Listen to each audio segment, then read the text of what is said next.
dijelaskan bahwa pengasuhan bahwa neuroscience itu enggak mengeluarkan modul untuk pengasuhan, ya kan. Cuman memang penelitian penemuan neuroscience digunakan untuk metode pengasuhan kan gitu aja ya. Ya. Nah, ini sekarang dimulai dok masalah perkembangan otak pada janin. Otak janin. Ya. Jadi kan kemarin kan dimulai dari pembuahan dok ya, pembuahan sperma ke ovum gitu kan. Nah setelah pembuahan itu terjadi, itu kira-kira kapan dok otak itu, sel otak itu mulai terbentuk, dan kapan sih otak janin itu aktif berfungsi gitu dok, bekerja? Ya silahkan dok. Ya gini, jadi ya kalau pada saat yang namanya ovum ketemu sama sperma, jreng gitu ya, itu. Jadi setelah pengentuan gitu ya, dari pengentuan pertama, kita menang ya. Dari pengentuan pertama itu setelah itu kira-kira 24 jam ya, antara 24 jam sampai 48 jam setelah ngentu itu ya. Setelah terjadi persetubuhan itu terjadi pembuahan sperma membuahi ovum ya, jadilah sigut ya, sigut itu satu ya, terus kemudian begitu dia membelah namanya bukan sigut lagi tapi namanya embrio ya, jadi dari pecah dari satu menjadi dua gitu ya, 2 menjadi 4 menjadi 8, 4 menjadi 8 menjadi 16 menjadi 32 gitu ya. Nah, waktu itu mulailah ya, terus yang namanya sigut tadi itu membentuk yang namanya morula gitu ya, terus kemudian ada gastrula gitu ya, morula, blastula. Nah, kalau pada binatang-binatang kodok gitu ada yang namanya gastrula gitu. Tapi pada manusia, mamalia ini, kalau setelah blastula namanya blastosis ya, kista blastosis. Blastosis itu, nah pada saat blastosis itu dia masuk ke dalam dinding uterus. Masuk namanya nidasi. Nah, itu ya. Nah, kalau yang namanya otak itu adalah otak itu adalah organ yang pertama kali terbentuk gitu ya. Dari segala macam organ itu yang pertama kali terbentuk di hari kelima itu adalah justru otak, tapi bentuknya belum otak, namanya adalah neural plate gitu ya. Neural plate. Jadi neural plate itu seperti lempeng gitu ya, lempengan neural. Itu cikal bakalnya otak itu ya. Neural plate. Nah, terus kemudian di tengahnya itu mencekung gini ya. Jadi yang namanya ya, jadi ada cekukan neural. Terus kemudian dia melengkung gini terus menjadi bunderan gitu, tabung gitu. Namanya neural tube. Itu mau ya. Neural crest terus jadi neural tube. Nah, neural tube itu kalau ditanya apakah sudah aktif, wes gitu. Jadi neural ini apa ya? Apa jenenge? Cikal bakal otak itu sejak awal ya wis aktif itu. Sejak awal yang namanya neural plate itu sudah aktif itu. Nah, neural tube itu juga sudah aktif itu. Aktifnya gimana itu? Aktifnya mereka otak, cikal bakal otak itu sejak awal itu melepaskan yang namanya neural impulse gitu ya. Neural impulse termasuk perubahan jenis kelamin yang dari tadinya janin itu semuanya, awalnya janin manusia itu semuanya jenis kelaminnya perempuan win. Kabeh. Lah kon biyen iki tau wedok sak jane ngono. Kon biyen iku ya. Kon saiki lanang Win. Biyen itu tahu wedok. Iya. Tahu kon biyen dadi wedok itu tahu itu. Nah, itu tahu dadi wedok itu. Nah, apa? Tahu dadi wedok.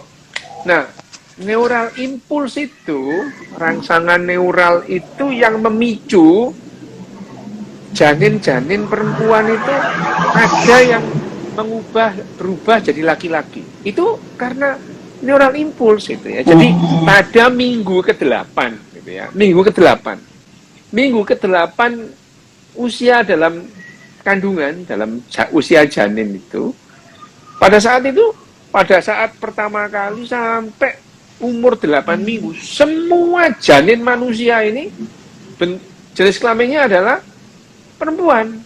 Kabeh kon biyen ya wedok gitu. Kabeh aku barang wedok biyen itu ya. Nah, pada saat usia 8 minggu kehamilan itu, 8 minggu kehamilan itu ada yang namanya neural impuls gitu ya. Neural impuls itu adalah itu tadi rangsangan impuls dari neural. Waktu itu belum berupa otak ya, masih neural tube itu ya. Neural tube itu memberikan impuls sehingga terjadi kaskade itu. Kaskade itu adalah rangkaian proses yang terus-menerus dan tidak terhenti. Itu yang mengubah beberapa sebagian janin yang perempuan itu menjadi laki-laki. Itu impuls saraf. Impuls saraf dari mana? Ya terus kemudian adanya lonjakan testosteron, salah satunya itu lonjakan testosteron, dan itu rendaman testosteron itu mengubah janin yang tadinya perempuan itu dia bergeser ke arah laki-laki gitu ya. Jadi itu adalah perubahan. Jadi kalau ditanya mulai kapan otak itu aktif, sejak awal itu ya. Pada saat 5 hari terbentuk itu dia sudah aktif, cuman ya tugasnya ya enggak digawe mikir gitu ya.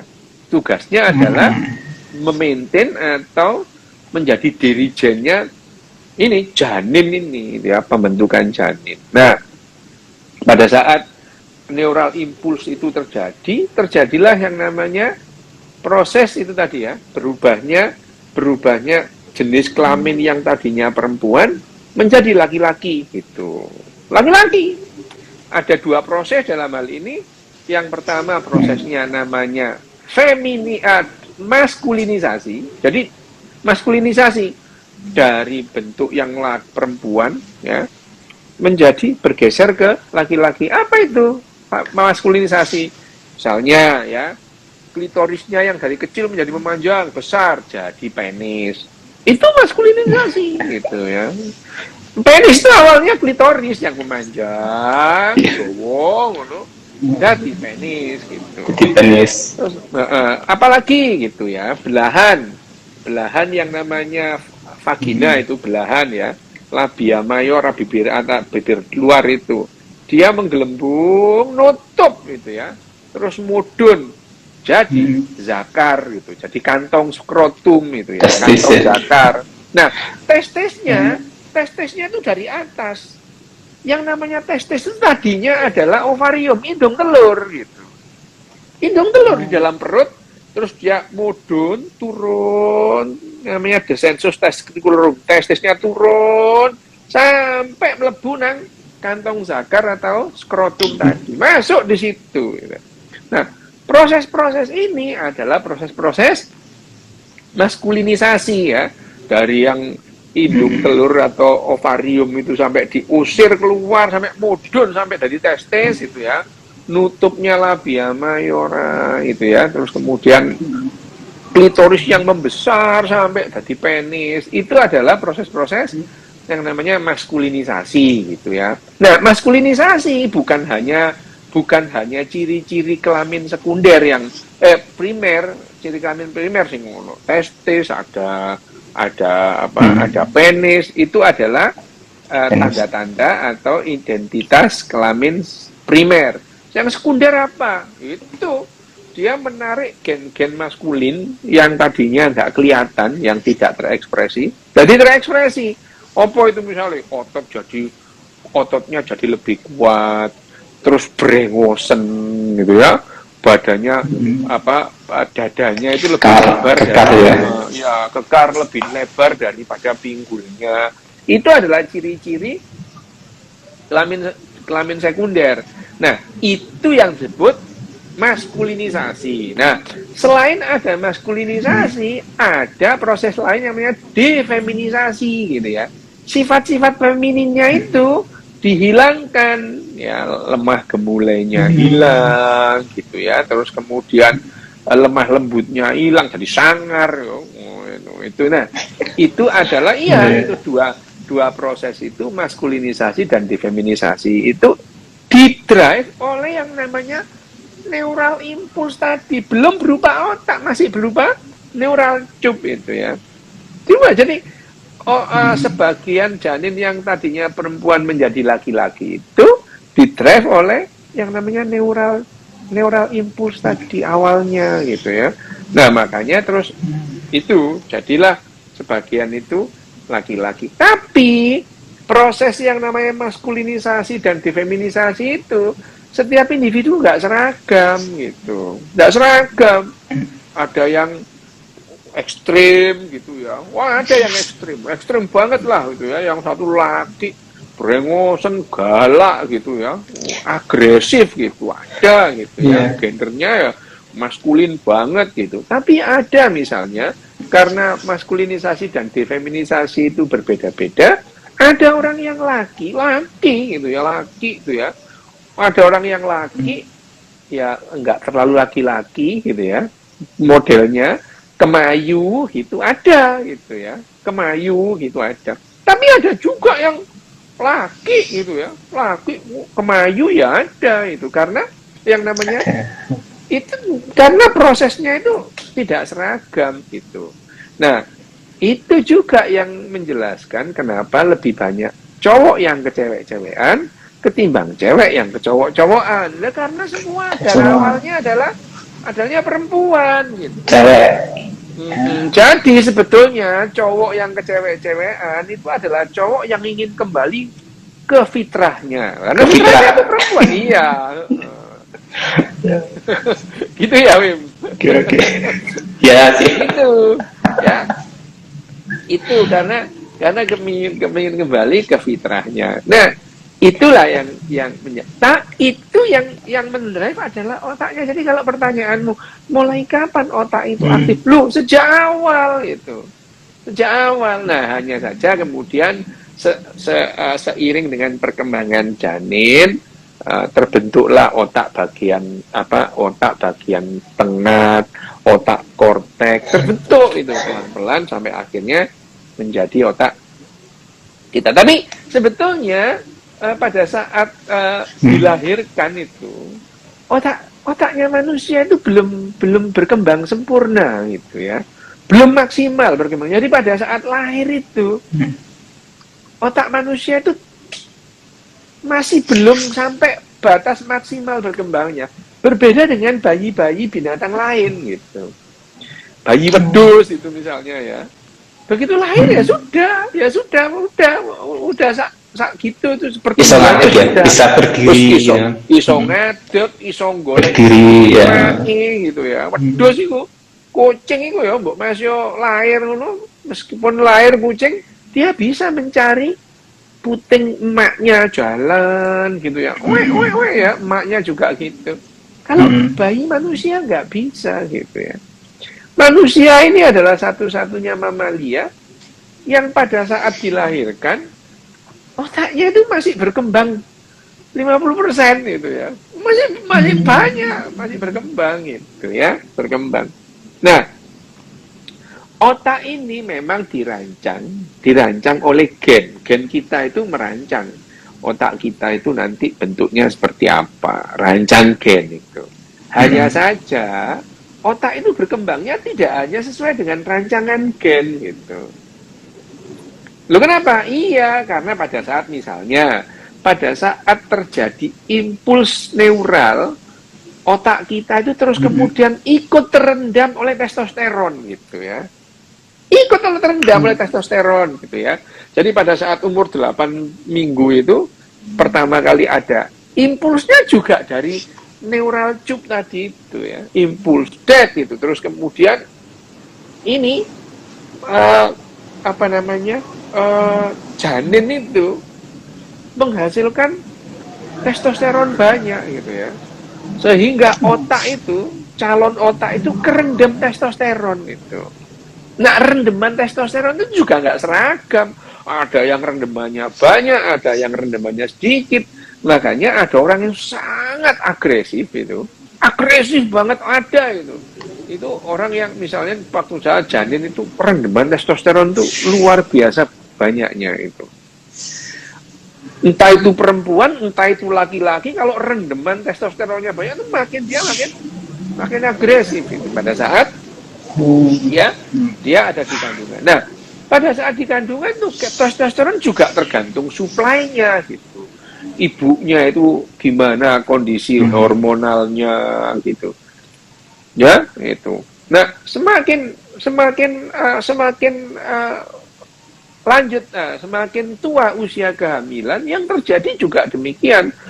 Naik turunnya hormonal dalam otak, terus kadar neurotransmitter di otak masing-masing itu ikut mempengaruhi pertumbuhan dan perkembangan otaknya itu sendiri gitu ya.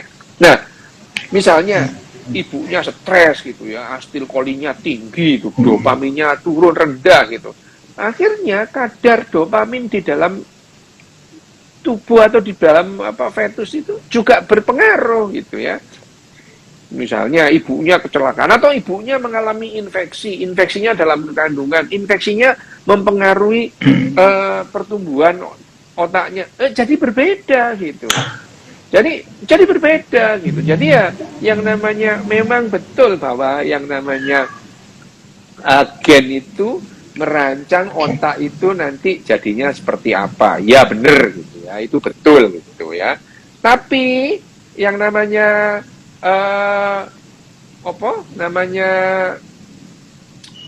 otak itu berkembangnya bukan hanya mengikuti perintah yang bisa dibentuk oleh gen tadi gitu ya. Banyak yang mempengaruhi termasuk infeksi barang ya itu. Nah, itu akhirnya meskipun otak kita itu dirancang oleh gen, tapi pertumbuhan dan perkembangannya itu dipengaruhi banyak faktor. Hormonal ibunya, hormonal bayi janinnya sendiri, nutrisi misalnya, ibunya kekurangan asam folat gitu. Bayinya juga otaknya jadi berbeda pertumbuhannya. Infeksi misalnya, infeksi terus kemudian di otaknya terjadi infeksi. Ya ceritanya beda. Nah, itulah yang menyebabkan pertumbuhan otak itu beda-beda gitu. Anak kembar sekalipun secara genetik kan sama, misalkan kembar identik gitu. Tapi begitu dalam kandungan gitu, otaknya itu berkembang seperti berbeda. Jadi otak itu pertumbuhan dan perkembangannya itu seperti kota gitu. Misalnya kota Jakarta itu ya, kota Jakarta itu, kota Batavia itu. Batavia itu arsiteknya siapa? Arsiteknya itu orang Cina, namanya Kapiten Zhou ya, Zhou Bengkong. Itu kuburannya itu ada di Pasar Baru itu. Kapiten Zhou itu. Ya. Kapiten Zhou itu dibayar oleh Gubernur Jenderal VOC untuk membuat kota Batavia itu seperti Amsterdam gitu ya. Nah, tapi memang iya yang namanya rancangannya itu dibuat oleh Kapiten Zhou. Tapi akhirnya Jakarta itu berkembang itu ya tidak hanya rancangannya. Pada saat Batavia diserang oleh siapa misalnya Sultan Agung. Oh, ini yang namanya Kali Ciliwung harus ditembok gitu ya, harus berubah lagi. Terus begitu jadi sepanjang perkembangannya itu Jakarta itu berubah sesuai dengan kebutuhan gitu. Sama dengan otak kita gitu. Jadi akhirnya otak kita yang pada saat lahir itu ya, misalnya waktu kamu lahir, otakmu belum optimal, belum 100% pertumbuhan dan perkembangannya. Nah, terus kemudian misalnya kekurangan gizi gitu. Otakmu jadi beda lagi gitu. Durung mana nek kon tiba jebuak gegar otak perdarahan lo beda lagi gitu ya. Jadi pertumbuhan otak kita sejak janin sampai dewasa ini perkembangannya itu bukan hanya dipengaruhi oleh rancangan gen gitu, tapi ya tadi banyak faktor gitu ya. Nah, itu yang namanya perkembangan. Kalau kamu pertanyaan mulai kapan otak beraktif itu, otak itu aktif terus. Aktif terus itu. Sak goblok-gobloke wong iku aktif otake. Jadi kalau ono wong goblok itu bukan nggak aktif itu, tapi otak bagian gobloknya itu aktif gitu ya. Jadi kegoblokan itu juga aktivitas dari otak gitu ya. Jadi kan ono wong goblok kok dihina, pujian anu ya, otak goblokmu aktif banget gitu, dipuji sekali ya. Aktif banget. Iya dong. Loh, itu loh kan pertanyaanmu si 20 menit jawab itu. Aduh, ya Dok, makasih Dok. Nah, ini berarti kan ngebis Dok. Jadi ini kan biasanya biasanya kan kalau orang hamil, ibu hamil biasanya kan itu istilah sini kan ngidam Dok ya. Ngidam. Ya, ngidam itu sebetulnya memang faktor hormonal dari ibunya sendiri atau memang ada pengaruh dari aktivitas janinnya tadi Dok? Ini gen itu memang membentuk kecenderungan seseorang, genetik gitu ya. Tapi yang namanya ngidam itu orang Jawa tok. Ngidamnya nang Indonesia tok gitu. Iya. Wong Londo enggak kenal ngidam itu. Nah, tapi mual-mual pada saat kehamilan itu lumrah namanya hiperemesis gravidarum. Tapi ya ada orang yang hamil nggak mual belas itu ya ono gitu ya. Ono yang sepanjang kehamilan yo mual terus itu ya ono. Pemenelek ndelok rupamu mual Awas itu ketak. Ya gitu. Nah, ngidam itu lebih pada kebiasaan yang dipengaruhi melestarikan gitu ya, sosiokultural ya, budaya ya nggak apa-apa. Tapi ngidam itu sendiri sebetulnya pada dasarnya mencari makanan-makanan yang membuat dia tidak mual gitu ya, karena orang-orang itu biasanya ngidam itu terjadi pada ya bulan-bulan pertama gitu ya. Ngidam itu unik kok wong ngidam itu kepingin banget itu, begitu barangnya ono kepinginan hilang gitu. Itu ini kok apa namanya istilahnya gangguan psikis, gangguan psikis yang berhubungan dengan sosiokultural gitu ya. Tapi ya tetap selalu ada hormonal terus kemudian perbedaan aktivitas dari neurotransmitter juga gitu. Itu faktornya banyak.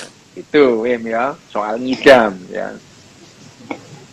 Tapi bukan berasal dari aktivitas otak jadi bukan Dok ya? Loh iya. Bukan dari aktivitas. Gini loh. Iya. Semua yang terjadi pada kamu itu adalah aktivitas otak gitu. Kon meringis, kon guyu, kon nangis, kon gulung. Otak jadinya Dok? Iya otak kan. Otak janinnya, bukan. Janin itu otak ibunya gitu. Nek ibuke Oke. Niku ya otak ibuke gitu. Karena otak janin dengan otak ibunya gak ono hubungane gitu loh ya. Bisa gak ono hubungane. Kalau hubungan satu-satunya hubungan antara ibu dan janin adalah lewat tali pusar gitu ya. Dan tali pusar itu sing masuk adalah darah itu ya. Memang betul kalau misalnya darah yang mengandung dopamin tinggi masuk, iya itu. Tapi aktivitas otak ibunya itu enggak terus nyetrum nang anake gitu. Enggak gitu. Tapi kalau misalnya ibunya sedih berkepanjangan gitu ya, terus kemudian serotoninnya rendah atau serotoninnya tinggi, mempengaruhi perkembangan otak janin, iya gitu. Kenapa? Ya, itu tadi kalau dalam darahnya itu kadar dopaminnya tinggi gitu ya. Nah, sehingga terus kemudian masuk lewat tali pusat gitu. Masuk lewat tali pusat gitu ya. Nah, itu juga mempengaruhi, tapi ya nggak lantas ibu seneng, bayi ini melok seneng, nggak otomatis ngono gitu ya. Karena enggak gitu, karena yang masuk ke situ itu, yang masuk hubungannya itu lewat apa namanya plasenta dan tali pusat itu, yang keluar masuk itu cuma nutrisi gitu, nutrisi dan ya hormonal iya, neurotransmitter iya, tapi nggak ono hubungannya koslet itu nggak ono ya, nggak ada gitu. Jadi apa yang dirasakan ibunya itu ya tidak dirasakan oleh bayinya gitu, enggak gitu. Misalnya ibu ngrungokno apa musiknya Rhoma Irama gitu, musik bayi ini ya nggak kerungu lah wem gitu ya, nggak kerungu, jadi nggak kerungu ya, nggak kerungu. Pendengarannya juga belum dengar, apalagi mbok setel notif lo iku yo. Nek jenenge pendengaranmu itu gendang telinga itu ada getaran menggetarkan gendang telinga, terus ada 3 tulang pendengaran situ, gitu prosesnya. Lah di dalam itu nggak ada udara, cuman dia itu kerendam dalam cairan ketuban. Yo gak iso ngrungokno, mbok setelno kaset yo gak krungu gitu ya. Ya padha ae kon ngene wis. Kon nang apa jenenge kon selulupo nang kali, terus kon nyetel nang kolam renang selulupo, terus kancamu kon nyetel tip. Kon gak iso krungu itu. Iya. Padha bayi ya ngono ya, itu bayi mbok rungokno, mbok adani ya gak krungu bayine ngono. Wadan kon mbok masuk bongok-bongok sampai ngedem yo bayine gak krungu ngono wae. Iya dok. Enggak dok, biasanya kan guyonan, saya kan gini dok, ada guyonan orang ngidam itu kan gini loh. Aku pengen es krim, berarti kan anaknya pengen es krim. Nah, seandainya itu benar karena seandainya itu benar bahwa itu keinginan anaknya. Aku mikirnya gini dok, itu janin apa parasit dok ya?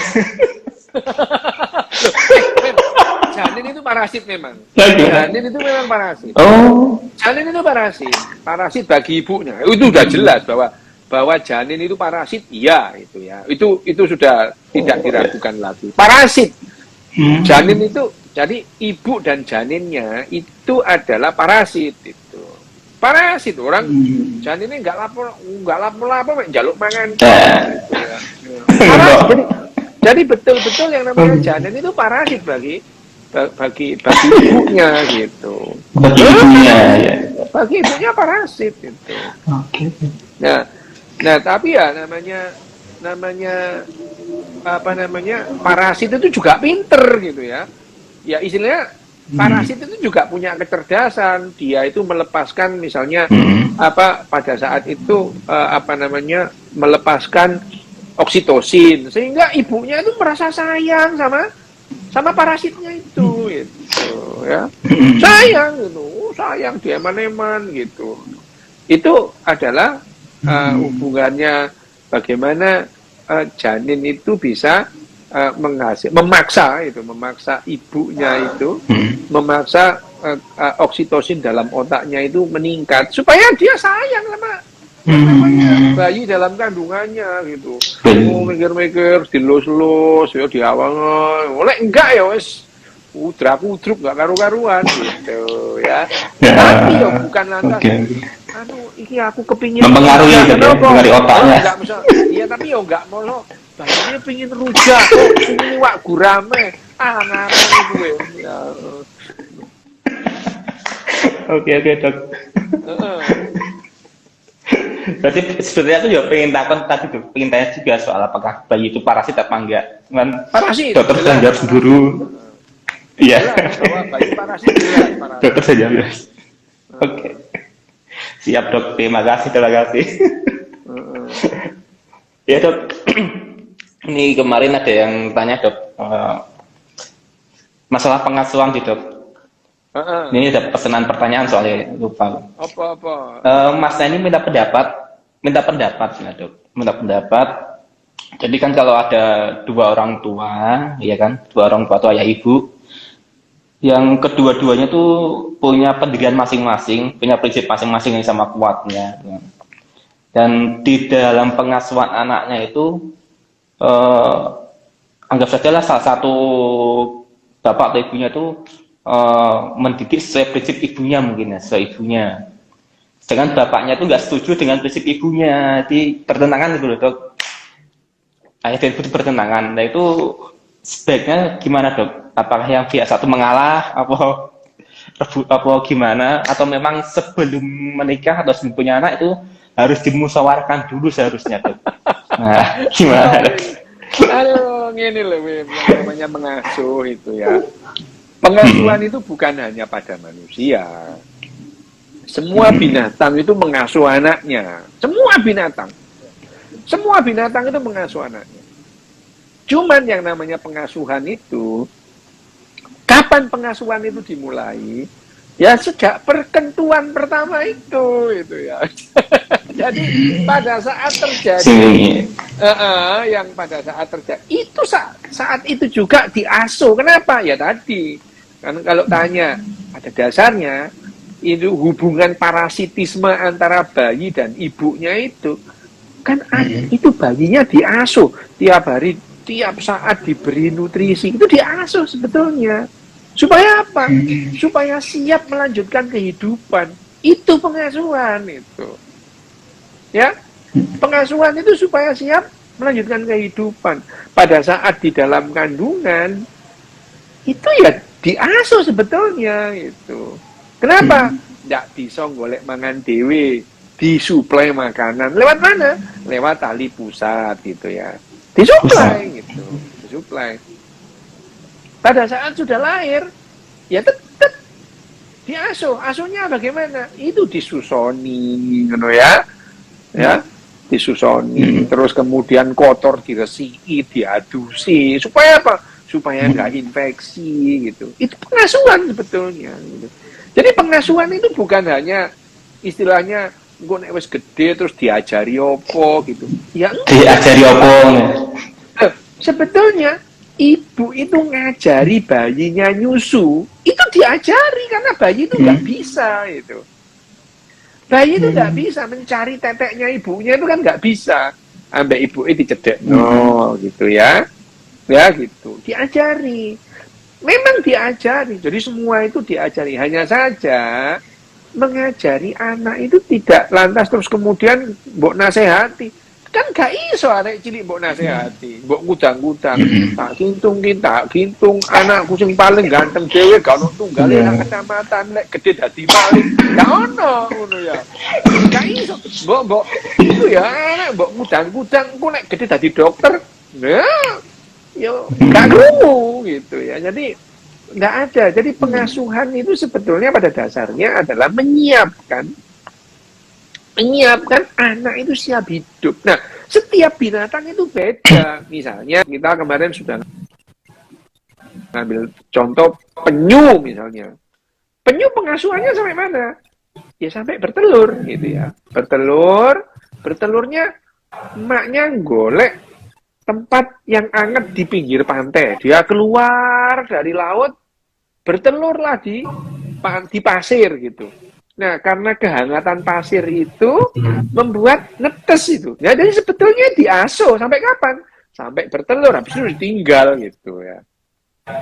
Habis itu ditinggal gitu. Itu pengasuhan penyu gitu ya. Tapi penyu itu begitu, meskipun begitu lahir ya netes ya, terus gitu. Dia iso gitu ya, penyu itu. Renang sendiri ya. Renang, mencari laut dan renang sendiri itu. Itu adalah dorongan dengan insting yang ada dalam gen itu. Memorinya adalah memori genetik. Tapi binatang-binatang lain nggak kayak gitu.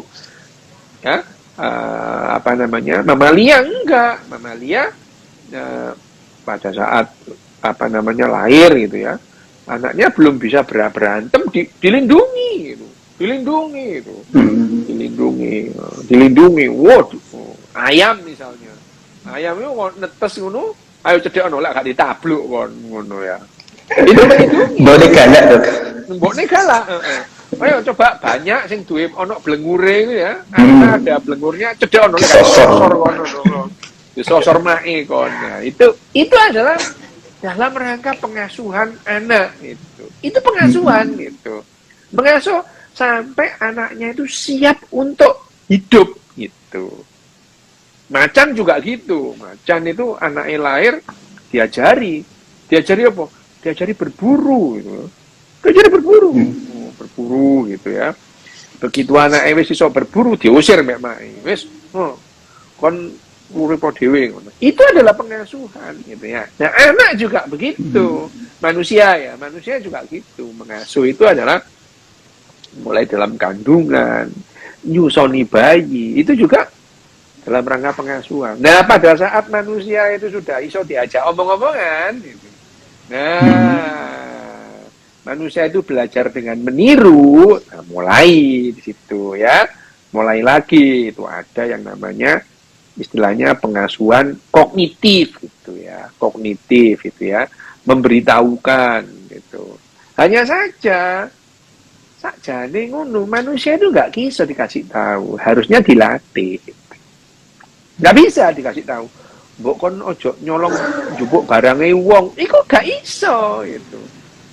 Ya kon sampai saya kan dikandani ambek ibumu nyuruh njupuk barang iku gak apik gitu.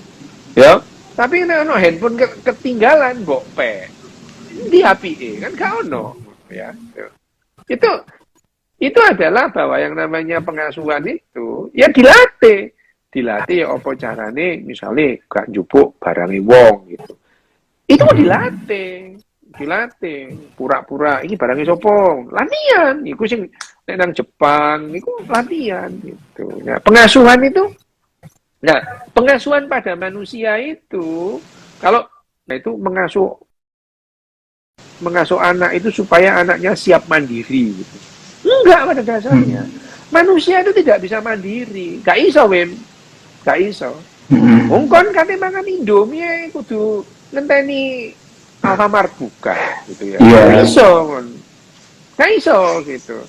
Gak bisa lah. Kamu hidup sendirian itu gak bisa. Sudah mutlak gak bisa. Nah, manusia ini sebetulnya pengasuhan pada manusia itu adalah menyiapkan ya apa carane anak itu kalau sudah waktunya bisa memberikan kontribusi yang optimal untuk komunitasnya. Itu. Gitu. Hanya saja selama ini, ya aku mau pendidikan itu dikarepno adalah bapaknya kepingin areke dadi ngene, ibuke kepingin dadi ngene. Lho.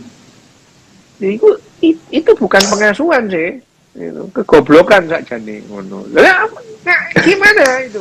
Larek kok ya.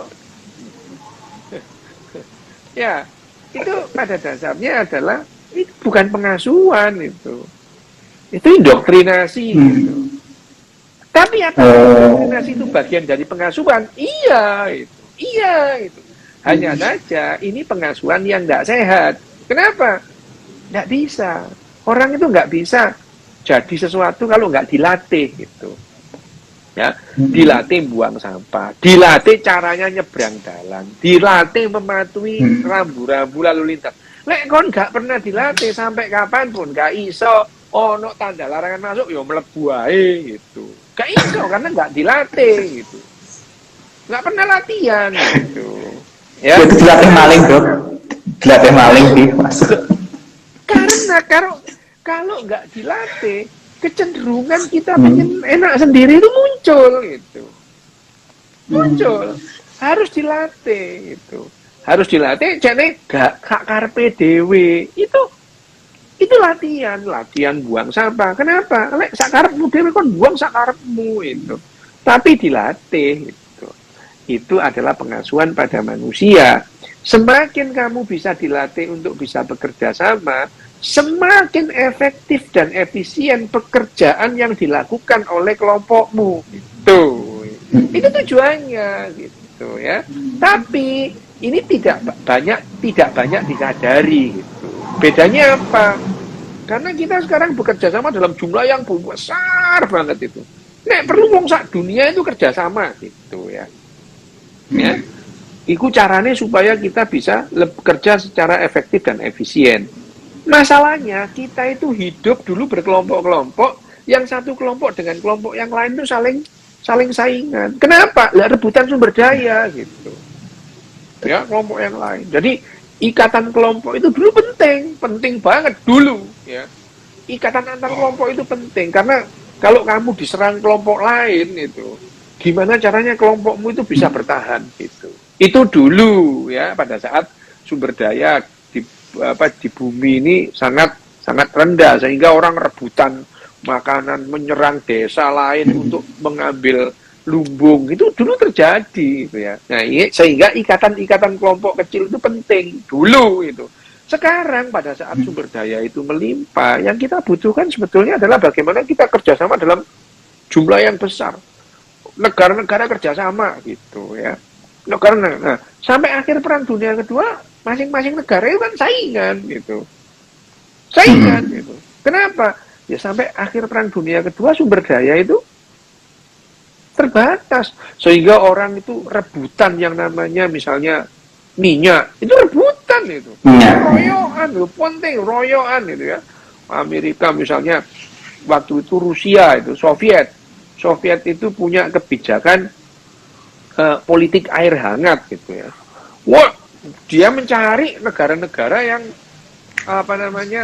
punya pantai hangat gitu. Jadi kalau musim dingin nggak tadi es gitu ya. Itu terus mencari yang namanya minyak itu. Wah, merebutan minyak itu. Wah, sekarang sebetulnya adalah negara-negara misalnya kerjasama G20 itu sudah disebutkan gitu ya. Sekarang kita jangan saingan, kita itu kerjasama gitu. Itu sekarang udah paham gitu. Hanya saja sebagian besar orang itu nggak paham gitu, bahwa kita itu perlu kerjasama. Mendidiknya adalah mendidik iku musuh mulai gitu ya. Bukan itu saudaramu, itu koncomu yang harus kerjasama, enggak, iku musuhmu. Kenapa? Iku kafir le gitu, musuh mulai. Lah wes, jadi sejak kecil sudah diajari musuhan gitu. Itu agamanya nggak sama dengan kita le, itu masuk neraka le gitu. Itu bukan teman kita lah. Jadi dari kecil kita sudah diajari untuk bermusuhan gitu. Jadi dari kecil kita diajari bersaing, bukan diajari bekerja sama. Itu wae jawabannya rek. Iya. Emang dowo ke ceramah. Koyok ceramah. Yang cerita koyok ceramah. Oh gitu. Ceramai Al-Mukarram Dr. Rio. Mukarram gundulmu garing. Ya wis Al-Muharram. Al-Muharram wis. Oke dok, nyambung tadi dok, jadi kan gen itu kan sebagai cetak birunya, sedangkan ya ini kan ada yang tanya soal empati, ya dia mungkin empati dan sifat-sifat lainnya, apakah terbentuk sejak bayi lahir atau sebelum lahir dok? Ini empati itu setiap orang harusnya punya, ya. Pada umumnya punya lah, kecuali wong ekstrim ya, ekstrim psikopat terus lah, itu nggak bisa diajari, nggak bisa itu memang otaknya ekstrim psikopat. Kalau udah kayak gitu otaknya harus dioperasi gitu ya, dimanipulasi gitu. Ada orang-orang yang betul-betul nggak bisa itu dilatih. Tapi pada umumnya empati itu dilatih gitu, itu. Kamu punya kemampuan bakat empati, tapi ya pas-pasan sih. Pada umumnya orang itu bakatnya itu ditekan gitu ya. Dan itu harus dilatih gitu. Empati itu dilatih supaya kamu bisa berempati. Empati itu apa? Empati itu bisa merasakan, otak kita bisa menangkap penderitaan orang lain. Itu penting gitu ya. Itu penting itu. Sehingga kalau otak kita tidak dilatih untuk berempati, ya kita nggak berempati gitu. Misalnya dilatih untuk antri gitu ya. Itu pada dasarnya melatih empatimu, bahwa orang yang datang duluan ya didulukan gitu. Tapi kalau kamu tidak pernah dilatih untuk antri, loh, katanya mlebu bandara ya uyel-uyelan gitu. Disian gitu. Ya, artinya kamu nggak punya empati. Dilatih antri, itu adalah dilatih mempertajam empati. Dilatih buang sampah, pada dasarnya dilatih untuk mempertajam empati gitu. Dilatih untuk tidak ngurusi urusan orang lain, itu pada dasarnya mempertajam empati gitu. Ya, dilatih untuk tidak mengambil, dilatih men gitu. Bukan terus kemudian ono handphone ketinggalan, waduh alhamdulillah rezeki lu, iku wae ngomong gitu. Ya, pada saat kamu mengambil handphone yang ketinggalan itu, pada saat mengambil, kamu tidak bisa merasakan penderitaan orang yang kehilangan handphone gitu. Padahal kamu pernah kehilangan handphone, sedih gitu. Tapi itu dilatih gitu. Dilatihnya ya pada saat anak-anak. Ini handphonenya siapa? Punyamu bukan. Nah ini kalau kalian punya barang hilang, sedih enggak? Sedih. Nah ini orang ini juga sedih gitu. Itu dilatih gitu. Nah ini adalah pengasuhan-pengasuhan itu dilatih gitu. Padahal kalau kita nggak dilatih, kita tidak bisa. Contohnya sekarang gitu ya. Kalau kamu lihat WhatsApp grup itu, ada berita meninggal itu langsung terus berduka cita gitu. Semoga diterima gitu. Diampuni dosa-dosanya. Semoga husnul khotimah. Mas ini cengengesan mana kon gitu. Jadi nggak ada, nggak ada. Berduka cita tapi cengengesan gitu. Mana dukanya? Kalau misalkan ada teman satu grupmu ya, satu grup di grup WhatsApp ini, terus ada yang misalkan bapaknya meninggal, terus turut berduka cita, semoga diampuni. Habis itu kan cengengesan. Lah, koncomu ya merasa sakjane kon iki yo gak anu apa jenenge gak berduka. Utawa yo menasehati, sudah diikhlaskan. Ikhlaskan mbahmu. Wis meneng wae lek gak iso ngono ya. Itu adalah cara bagaimana menyampaikan apa bela sungkawa itu dilatih. Latihannya apa? Didatangi, dikajari anak-anak. Kalau ada orang sedih, kamu temeni, kamu diem. Iku dilatih gitu. Enggak terus ngekei nasihat. Anu yo, kon sing tabah yo, kon berdoa. Oh tak lombok lambemu kon ngono yo itu. Itu jadi yang namanya kalau kamu misalkan ke Eropa, ke Jepang itu, kalau ada orang keseripahan, kematian, kalau mau menyatakan bela sungkawa itu datang, terus nepuk nggak ngomong, malah nasehati, enggak itu bukan malah nasehati, terus diikhlaskan yo, aku ngerti perasaanmu, ngerti mbahmu, kapan kau ngerti, kamu nggak tahu perasaannya. Justru pada saat ada orang kematian kamu datang nasehatin dia, itu menunjukkan kamu itu nggak berbela sungkawa gitu. Kamu tuh kepingin merasa ada aja, eksis dianggap ada gitu. Nah, ini adalah pengasuhan. Jadi pengasuhan itu cara menyampaikan bela sungkawa itu dilatih sejak kecil. Kalau ada orang berduka, kamu nggak usah ngomong banyak-banyak. Kalau kamu punya waktu, temeni aja. Kalau kamu sudah nggak pergi, nggak usah ngomong gitu. Itu menunjukkan bahwa kamu sudah berbela sungkawa, bukan lantas terus di WhatsApp grup itu ya. Ikut berbela sungkawa, berduka cita. Semoga husnul khotimah, diampuni segala dosanya, ditempatkan di tempat yang paling mulia. Yeah. Habis itu cengengesan, ayo rek mangan rawon rek.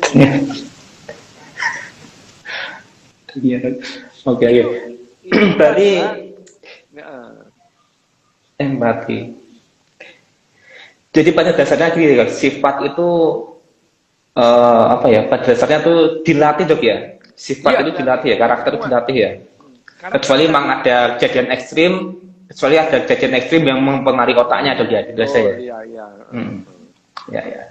Ya. Sudah menjawab pertanyaannya. Saya jawab lagi dok. Kon piro? Saya hitung menit. Enggak, kon mau hitung menit. Ya wes oke, enggak apa-apa. Kon lali nge-save hilang loh yo. Ya wes. Ancamane ngono terus. Iya, ngarep meneh Wim. Ora. Ini Dok, kan ya pertanyaan terakhir Dok, ini terakhir. Ya, terakhir. Kan terakhir. fans Dok Des kan akeh. Iya kan? Banyak ngefans sama Dok Des. Cuman ternyata kebaikan dari fans Dok banyak yang ngefans sama Dok Des. Iya kan? Agak ngefans. Ya, cuman kan sebagian dari penggemar Dok Des itu sebetulnya pengen jadi pasiennya Dok Des. Pasien? Ojo rek, pasien tak operasi ki ngopo. Ojo dari pasien. Nah, soalnya pada tanya Dok, pada tanya pengen berobat ke Dok Des itu gimana itu loh maksudnya. Aku dokter berdasar apa nek pasienku tak operasi lho. Ojo. Memang kayak kemarin ada juga yang tanya itu apa kalau tanya kalau operasi apa otak fungsional operasi otak fungsional mungkin berubah sifatnya tuh itu ada yang tanya itu berapa sih biayanya gitu. Loh wah itu dawa iku ceritane rek iku. Udah. Berarti kalau ada yang tanya mending kan ya chat dokter langsung aja ya. Lek ono wong kuwate tahun iki aku anu rada koplak utekku dioperasi gak ngono cara maine rek ngono ya kandhane ono. Oke. Yo ngabur. Aduh. Ya kayak. Ngabur ya.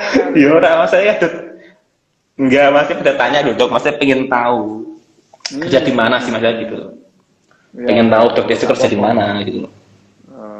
Kerja yang rumah sakit. Pengen mana Dok? Pengen ya berarti Hendo DM dokter masing-masing ya. Wes Mem. Iya. Oke Dok, makasih Dok. Makasih. Oke, Iya, matur suwun. Oke. Selamat malam. Oke. Salam bahagia. Salam bahagia. Ya, salam bahagia untuk kita semua Dok. Terima kasih yang sudah menonton.